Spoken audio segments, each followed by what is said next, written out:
Ethan had never thought he'd be back in Maine.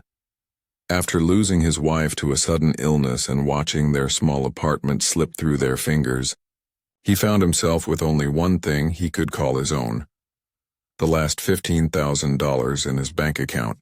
It wasn't much, but it was enough to buy an abandoned farmhouse that had sat empty for years, its white paint peeling and windows boarded up. He imagined it as a place where he and his 5-year-old daughter, Lily, could breathe again, a place where the weight of loss could start to lift, even if just a little. When they finally arrived, the gravel crunching under the tires and the cold Maine wind brushing against his face, Ethan's heart sank a little. Smoke curled from the chimney, a warm orange glow inside that shouldn't have been there. Lily looked up at him wide-eyed, clutching her stuffed bunny. "Daddy, is that our house?" Ethan forced a smile and nodded. "It is, sweetheart. That's our new beginning." He parked the truck, but the smoke made him nervous. The front door was ajar, and as he stepped closer, he saw them. 2 young women standing in the main room, staring back at him. Their hair was tangled, their clothes worn, but there was a determination in their eyes that made Ethan hesitate. "Please, don't call the police," one said, her voice shaky. "We'll leave, we needed somewhere." Ethan's first instinct was caution, but looking at them and then at Lily, who had wandered a few steps closer, he felt something else, recognition. He knew what it was like to have nowhere to go. "Sit down," he said quietly, motioning to a worn rug in front of the fireplace. "Let's talk first." For the next hour, the twins, Nora and Ivy, told their story. They had lost their mother, their home, and every bit of security they had known. They'd been sleeping in their car until it broke down, and when they heard about this farmhouse, they had hoped for just a temporary shelter. Ethan listened, feeling a tight knot of empathy form in his chest. They weren't thieves or vandals. They were just 2 young women caught in a storm they didn't deserve. Finally, he said, "Here's what we'll do. You help me fix this place and you can stay. We'll figure out the sleeping arrangements, the work, everything. We pull together and we make this house a home." Their relief was palpable. Ivy's eyes shone with something like hope, and even Nora's cautious smile betrayed a flicker of trust. Lily clapped her hands, excited by the idea of having more people around, more hands to help, more hearts to care for her. The first week was chaos. The farmhouse needed everything. Electricity rewired, plumbing repaired, floors sanded, walls patched. Ethan showed Nora how to measure and cut precisely. She surprised him with how quickly she picked things up. Ivy focused on planning, organizing, and imagining how each room could feel warm and lived in. Lily became their little helper, supervisor, and the center of attention, giving feedback on paint colors, placement of rugs, and whether the kitchen was ready for her tea parties. As spring came, the house began to feel like a home. Nora fixed the creaking floorboards and patched the roof where leaks had ruined the ceilings.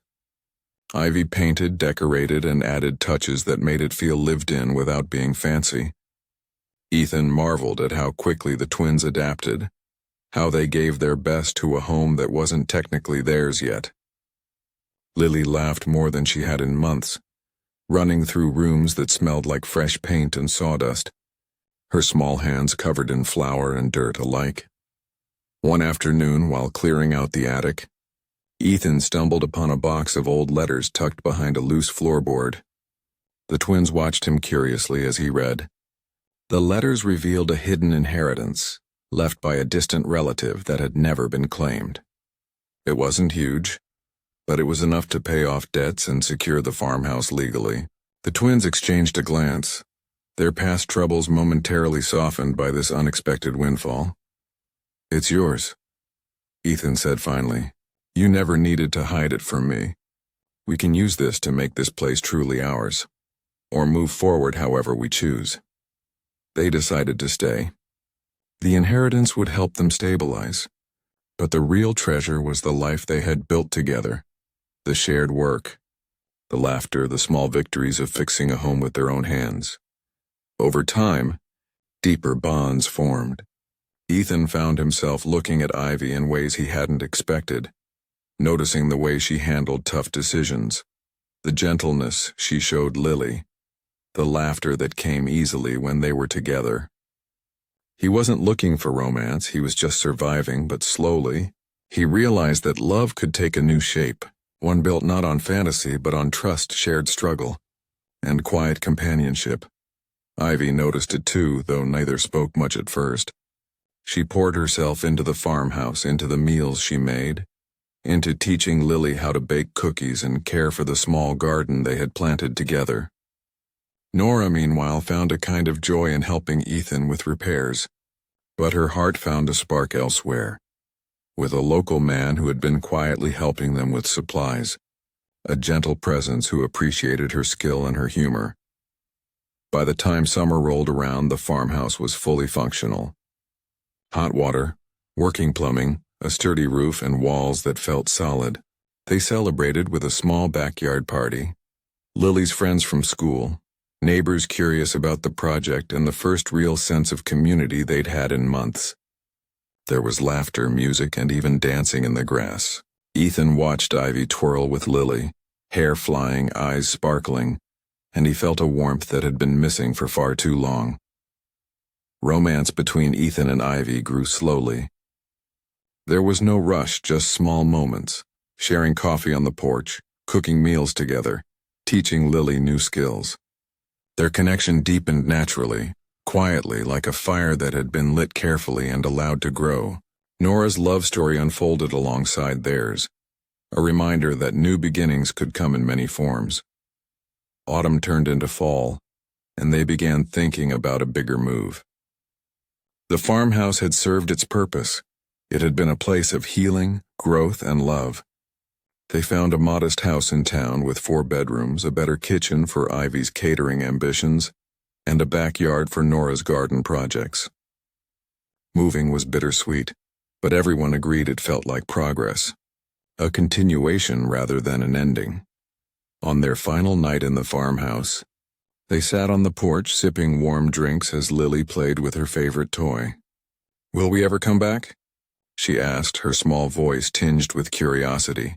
Ethan smiled, feeling the weight of the last year, the grief, the struggle, the moments of fear and doubt, and then the joy, the laughter, and the love.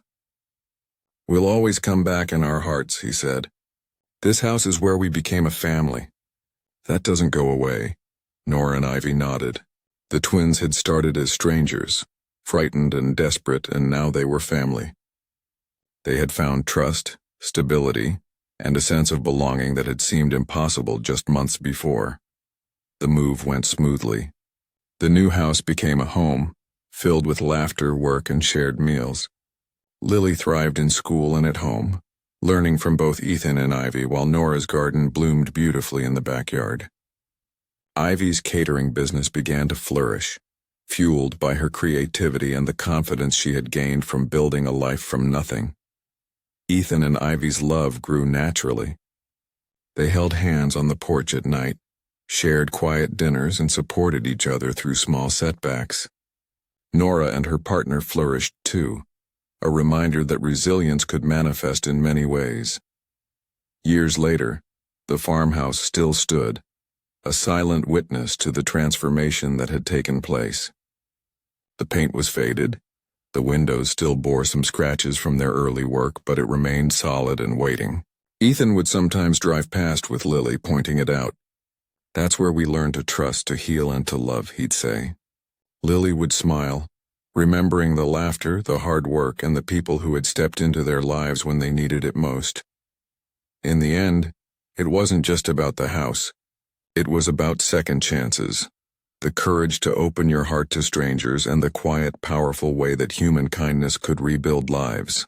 They had all arrived at this point broken in some way, but together, they had created something lasting. A family, a home, and hope.